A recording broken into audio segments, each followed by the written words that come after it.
Bonjour à tous et bienvenue dans ce nouveau numéro de l'invité du jour. On la surnomme dans le milieu artistique le couteau suisse, en référence à ses multiples facettes. Danseuse, chorégraphe, animatrice, manager artistique, entrepreneur, la rebelle Denise Maningou Mugula, connue sous le pseudo de Boudi, est notre invitée sur ce plateau. Bonjour Boudi. Bonjour Sabrina. Merci d'avoir accepté notre invitation. C'est moi qui vous remercie. Alors, on a une petite tradition, c'est un exercice sur ce plateau. Je vais vous donner quelques mots-clés et vous me donnez une définition ou quelque chose qui vous vient à l'esprit, c'est selon. D'accord. Alors, si je vous dis Afrique. Berceau de l'humanité, début et la fin. Très bien. Danse. Moi, pour mon origine artistique, Oui. parce que je reviens de là-bas. La danse, pour moi, c'est tout ce que je suis. Ça me permet d'extérioriser. Très bien. Alors, la passion, quelque chose qui vous anime depuis toujours dans tout ce que vous faites? Exactement, on m'a toujours dit que je faisais les choses avec beaucoup de passion, autant dans les sujets de conversation que dans l'art que je pratique. Oui. Donc, c'est un mot qui revient très très souvent dans ma description. Une véritable passionnée. Oui. Musique. Musique, j'ai envie de dire nouveau, parce que je viens de commencer la musique, là. Oui. Ça fait 2 ans officiellement. Donc, j'ai envie de dire nouveau et puis aventure, quoi, nouvelle aventure. Et justement, on a hâte de vous entendre comme ça, je vais vous prendre au mot, en a cappella, de faire quelque chose comme ça, qu'on a envie d'écouter Boudi sur ce plateau. Pourquoi pas? Vas-y, vas-y, viens qu'on enfreine les règles, ma main dans la tienne. Vas-y, vas-y, viens qu'on enfreine les règles, que rien ne nous freine. Hey, Bonnie, Bonnie and Clyde, oh, on va s'aimer comme Bonnie, Bonnie and Clyde, oh. Alors, vous chantez Bonnie and Clyde, un extrait de votre nouvel album qui est là depuis 1 an déjà, Rebelle. Très bien, on va continuer avec cet exercice. Amitié. Vous avez quand même une bonne communauté d'amis d'un peu partout, c'est du voyage peut-être? Oui, j'ai fait beaucoup de pays en Afrique et ailleurs, et beaucoup travaillé dans ces différents pays-là, donc j'ai rencontré beaucoup de gens. Et le boulot fait en sorte qu'on soit au contact des gens constamment. Très bien. Et moi, j'aime beaucoup le partage et les gens. C'est important pour vous, cette énergie, toujours Oui, être je pense entouré? que c'est important. Je pense que la force est dans les autres et dans le partage, etc. Donc, c'est important, surtout dans notre secteur, d'être lié aux autres. C'est important. Voilà, chers téléspectateurs, vous l'avez compris, on est là dans l'univers de Boudi, avec quelques mots-clés comme ça. Nous allons commencer à essayer de savoir un peu plus sur notre invité. Dans la vie quotidienne, on vous appelle Denise Maningou. Alors, sur scène, votre nom est Boudi. D'où vient ce nom? Il y a quand même une anecdote dessus. Oui, en fait, mon nom est déjà en rapport avec ce que je suis. Je suis du G7, je suis de Koulamoutou. Et chez nous, il y a, Gabon. Chez nous, il y a un mukoukwek, donc un masque. En gros, un masque qui s'appelle Mboudi, le Mboudi, qui est majestueux et qui est fort. Donc ça revient déjà de là. C'était important que je le souligne dans ma personnalité. Et après, il y a le côté urbain. Donc Boudi, Bou, c'est le cœur. Di, parce que la première lettre de mon prénom, c'est D. Et en anglais, c'est Di. Voilà. Et on m'a toujours dit que je faisais les choses avec le cœur, donc ça regroupe un petit peu tous ces aspects-là. Vous êtes très attaché à votre culture aussi quand même. J'ai pas envie de mentir, étant né ailleurs, donc là je suis en train de me rattraper. Je suis en train de me rattraper un petit peu. Comment est née cette passion pour la musique quand même? La danse également, ce besoin d'extérioriser peut-être? Oui, parce que là-bas j'étais timide et la danse, l'art m'a aidé à extérioriser tout ça. Et surtout parce que ma mère, en fait, quand j'étais dans le ventre, elle m'emmenait au studio. Donc, elle a fait beaucoup de chœurs pour des artistes ici. Votre mère est une artiste? Voilà, Max Massala, notamment, au Noisy Seaside. Donc, j'ai envie de dire que c'est dans la famille. C'est dans la famille. Ça a été votre premier soutien, puisqu'elle-même est dans ce métier aussi? Oui, elle me soutient énormément dans ce que je fais. Elle partage ma vision de l'art. Et en dehors d'elle, il y a énormément de gens qui me soutiennent dans ça, quoi. À quel moment vous êtes projeté, vous vous êtes dit, bon, je vais prendre les choses au sérieux? Le déclic, à quel moment vous dites, moi, je vais en faire un métier? J'ai toujours pris l'art au sérieux, toujours. J'ai toujours pris l'art au sérieux.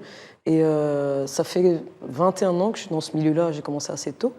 Mais en termes de musique, il a fallu que je fasse les choses un petit peu pour moi parce que j'ai fait beaucoup pour les autres. Oui. Et je voulais me concentrer, me consacrer à moi et à cette envie, parce que j'ai envie de faire un petit peu tout ce qui est artistique. Et ça m'intéresse énormément depuis très longtemps. Alors, à l'annonce, je parlais d'un couteau suisse. Vous avez fait partie de plusieurs crews de danse, notamment No Limites. C'est des compagnies de danse. Scorpion, vous avez couvert les premières parties des artistes comme Annie-Fleur Bachelize, Pierre Kélégué, qui est quand même un monument de la musique gabonaise, et Diams, cette rappeuse française il y a quelques années en arrière. C'est pas tout. Vous avez fait également de la télé. Vous avez un album qui est sorti il y a 1 an à votre actif. Alors, quel bilan faites-vous finalement à mi-parcours ? Le bilan, il est positif parce que je pense que nous ne sommes rien tant qu'on ne sommes pas nous-mêmes. J'ai toujours voulu faire ça et je le fais. Et le bilan, il est positif et j'ai encore à donner. J'ai encore à donner. Donc voilà. Vous avez encore beaucoup à prouver, notamment avec ce nouvel album dont on va en parler. Rebelle, la plupart des chansons, 586, j'ai pris le temps d'écouter, Jacobiel ou même Bonnie and Clyde ont une certaine mélancolie, cette sensibilité que vous faites passer dans vos mélodies. Parlez-nous de cet état d'esprit lorsque vous écrivez vos chansons. On ressent beaucoup de sensibilité dans vos chansons quand même. Peut-être que ça a trait à ma personnalité, parce que je pense que ce qu'on sort, ce n'est que ce qu'il y a à l'intérieur. Donc il y a aussi le vécu, il y a aussi les choses qui m'entourent. Donc je suis inspirée par beaucoup de choses. Donc, et quelles sont ces choses finalement qui l'amour d'abord. L'amour d'abord, parce que je pense que c'est on construit les choses les plus solides par amour. Donc du coup l'amour d'abord, et après il y a tout ce qui est autour de moi, ce que les gens vivent. Et j'ai choisi on va dire entre guillemets, une ligne éditoriale qui parle beaucoup d'amour, et je m'y plais dedans. Très bien. Vos chansons sont-elles des conseils ou justement d'en parler, des expériences, quelque chose que vous avez vécu? Ce que j'ai vécu, mais en plus de ça, c'est des moments que je partage. Voilà, c'est Bonnie and Clyde, par exemple, c'est une histoire que tout le monde connaît, l'histoire de Bonnie and Clyde. C'est un couple délinquant, je ne sais pas s'il faut dire ça comme ça. Mais un couple de rebelles. De rebelles. Au-delà de ça, il y avait la profondeur. Moi, j'ai voulu parler de la profondeur qu'ils avaient, de s'aimer, même dans toutes ces conditions de catastrophe et de rébellion. Donc, au-delà de ça, il y avait beaucoup d'amour. Et c'est ce que j'ai voulu sortir de cette image-là. Justement, est-ce qu'il y a des faits de société qui ont influencé votre manière d'écrire aujourd'hui? Là, nous sommes dans cette pandémie de coronavirus qui a bouleversé complètement le monde entier, s'il faut le dire. Est-ce qu'il y a quelque chose aujourd'hui qui a changé votre manière de chanter ou d'écrire vos chansons? Pendant cette période, pour nous, artistes, c'est vraiment une période aussi de rétrospection, parce qu'il faut innover, il faut créer des choses, parce qu'on n'est plus sur scène, donc il faut créer sur les réseaux, il faut être tout le temps en productivité. Et oui, ça a changé beaucoup de choses, parce que je suis déjà en train de réfléchir à comment les choses vont aller avec le corona ou pas du tout. Donc effectivement, ça a changé énormément ma façon de voir les choses. On va justement faire vivre aux téléspectateurs cette chanson, cet extrait de l'album Rebelle, Bonnie and Clyde. On regarde tout de suite et on revient avec vous. Rum pom pom pom, rum pom pom pom. La rebelle. Vas-y, vas-y, viens qu'on enfreigne les règles. Ma main dans la tienne. Vas-y, vas-y, viens qu'on enfreigne les règles. Que rien ne nous freine. Tout ce que je veux, c'est vivre avec toi. Même si la vie ne donne pas le choix. On s'en fout de la mort, quand elle viendra, on sera plus là. La vie dans le corps. Viens qu'on ajoute ce qu'il ne faut pas. Dans le Jacoco. Après tout, qu'est-ce qu'on risquera?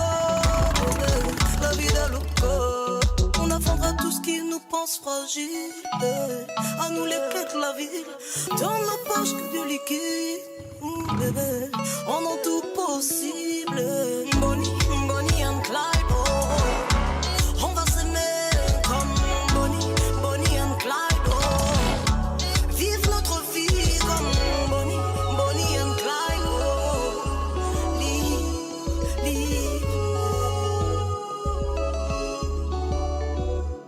Notre amour fort comme Bruce Banner. Alors, Bonnie and Clyde, on voit un vidéoclip parfaitement réalisé. Parlez-nous de ce vidéoclip quand même. Il a été fait ici au Gabon? Oui, il a été fait ici. Il a été fait ici vers le Cap.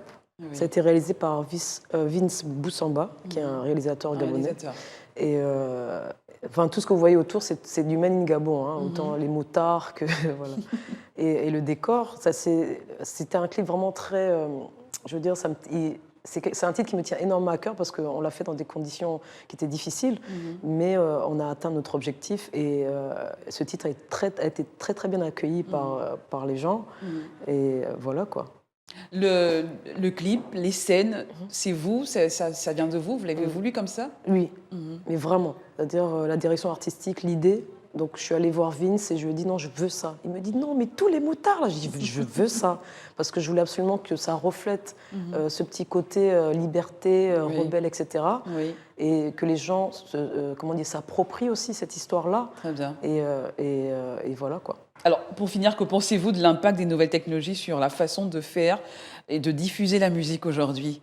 Déjà, avec la pandémie de coronavirus, on est beaucoup allé sur les réseaux sociaux. Et je pense que c'est une bonne chose, parce que là, par exemple, on est dans le corona. S'il n'y aurait pas eu cette technologie-là, je ne sais pas comment on aurait fait. Vous êtes beaucoup sur les réseaux sociaux aussi, vous travaillez beaucoup sur les plateformes numériques. Oui. Mon album est en vente sur toutes les plateformes. Le stream, en fait... Le stream est très très important maintenant, aujourd'hui. Le CD va disparaître malheureusement. Oui. Donc la technologie, c'est aussi bien parce que c'est rapide, c'est pratique. Si on l'utilise très bien, ça aide énormément pour le côté... Pour nous, les artistes, ça nous aide énormément. En étant à la maison, on peut faire énormément de choses sur les réseaux sans dépenser autant. Donc je pense que c'est important et c'est une bonne chose pour nous. Woody, nous avons une surprise pour vous. On était exactement le 22 juin 2019 à l'Institut français du Gabon. Ah ouais. Alors, vous avez interprété quand même de bonnes choses sur scène. Les gens ont été conquis. Justement, ce 22 juin 2019, nous allons y revenir et puis nous allons nous en parler. Nous allons en parler. Voilà.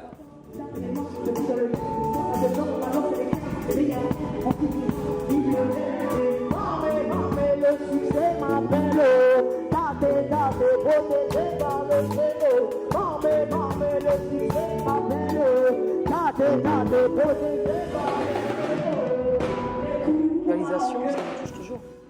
On regarde, on se dit malgré toute la difficulté qu'il y a autour, on arrive à atteindre nos objectifs et puis on a ce résultat-là. Donc ça fait toujours quelque chose. Voilà. Très bien. Vous dites un mot de fin, voilà. Merci. Un mot de fin, merci. Je remercie merci à vous. Gabo 24. Franchement, c'est un plaisir d'être ici. Et je remercie tous les gens qui me soutiennent, évidemment. Et voilà. Et qui vous encouragent. Très bien.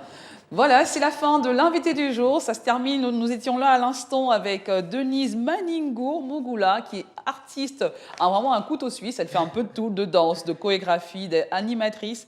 Elle est vraiment une artiste plein, comme on le dit. La Rebelle était avec nous sur ce plateau. À très bientôt avec un nouvel invité.